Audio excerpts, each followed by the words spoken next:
আসসালামু আলাইকুম ভিউয়ার্স, আশা করি তোমরা সকলে অনেক ভালো আছো। আজকে আমি তোমাদের জন্য নিয়ে এসেছি নবম শ্রেণীর ইংরেজি বার্ষিক পরীক্ষার জন্য যেই প্রশ্ন সিস্টেমটি দেওয়া রয়েছে সেটা হয়তো ইতিমধ্যে সবাই জানি। আজকে আমি তোমাদের কাছে তুলে ধরবো writing effective and preventive Messrs. Effect মানে হচ্ছে এটার কারণে কি হয় এবং প্রিভেন্টিভ মেশার্স মানে হচ্ছে কিভাবে উদ্যোগ গ্রহণ করা যায়। এটা হচ্ছে কোয়েশ্চেন নং 3, মানে 3 নংয়ে থাকবে। প্রথমে আমরা পুরো প্যাসেজটিতে পড়ে নেব। হ্যাঁ, আমি পড়ে নিয়েছি আগেই সুন্দরভাবে, তোমরা সুন্দরভাবে প্যাসেজটিকে পড়ে নেবে, তারপর এটা সমাধান করবে। দেখি তো তোমরা সমাধান করতে পারো কি না। আমি একটু বলে দিই এগুলো দেখে। হ্যাঁ, ইন্ডাস্ট্রিয়াল ওয়েস্ট মানে হচ্ছে শিল্প বর্জ্য। শিল্প বর্জ্যের কারণটা কি, শিল্প বর্জ্যের ফলে কি হয় এবং কিভাবে এটা সমাধান করা যায়, প্রিভেন্টিভ মেশার্স সমাধান কিভাবে করা যায়, তা কী কী উদ্যোগ গ্রহণ করা যায়। এবার বলছে আনক্লোটেড গভারবেজ মানে হচ্ছে আবর্জনা। হ্যাঁ, যেটি সংগ্রহ না করা আবর্জনা। স্মোক ফর ফ্যাক্টরিজ মানে হচ্ছে কলকারখানার ধোঁয়া। তারপর হচ্ছে সাউন্ড পলিউশন, শব্দ দূষণ। পেস্টিসাইড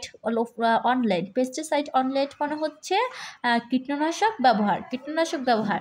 এখন এগুলোর কারণ কি হয় এবং কিভাবে উদ্যোগ গ্রহণ করা যায়, তোমরা কি পারবে?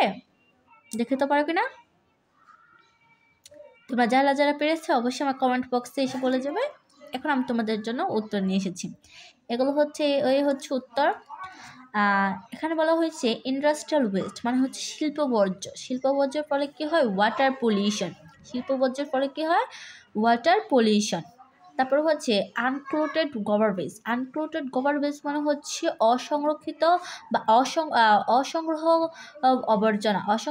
আবর্জনার ফলে কি হয়, urban and rural area being polluted মানে হচ্ছে শহর এবং গ্রামগুলো দূষিত হয়ে যায়। স্মোক ফর ফ্যাক্টরিজ কলকারখানা ধোয়ার জন্য এয়ার পলিউশন মানে বায়ু দূষিত হয়। সাউন্ড পলিউশন তাহলে শব্দ দূষণের জন্য হিয়ারিং লস, শ্রবণ শক্তি বন্ধ হয়ে নষ্ট হয়ে যায় বা কমে যায়।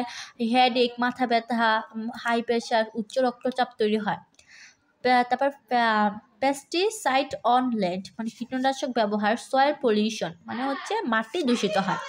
এবং এইগুলোকে আমরা কিভাবে পদক্ষেপ গ্রহণ করতে পারি, প্রিভেন্টিভ মেশার্স যেগুলো কীভাবে পদক্ষেপ গ্রহণ করতে পারি সেগুলো হচ্ছে government should take proper step. এই ইন্ডাস্ট্রিয়াল ওয়েস্টের ক্ষেত্রে অবশ্যই সরকারকে সঠিক পদক্ষেপ গ্রহণ করতে হবে। এবার বলা হয়েছে garbage should be disposed in fixed area. অবশ্যই আবর্জনা একটি নির্দিষ্ট এলাকায় ফেলার ব্যবস্থা করতে হবে। By using carbon sequestering technologies, অবশ্যই কার্বন বিচ্ছিন্নকারী যন্ত্র প্রযুক্তি ব্যবহার করতে হবে। Setting noise standard for motor bicycle, অর্থাৎ আমাদেরকে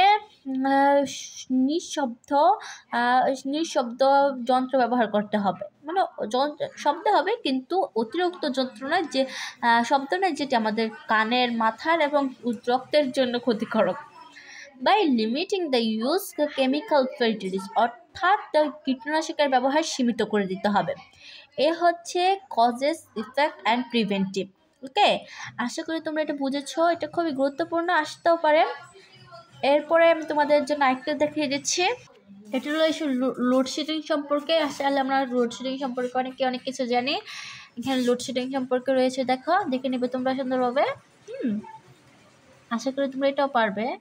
এরপরে রয়েছে বিভিন্ন দুর্যোগ সম্পর্কে এবং এটার কি প্রভাব, কিভাবে গ্রহণ করা যায়। আশা করি তোমরা বুঝেছো। আমার ভিডিওটি ভালো লাগলে লাইক, কমেন্ট, শেয়ার করবে এবং এরকম নতুন নতুন ভিডিও পেতে অবশ্যই চ্যানেলটি সাবস্ক্রাইব করবে। আল্লাহ হাফেজ।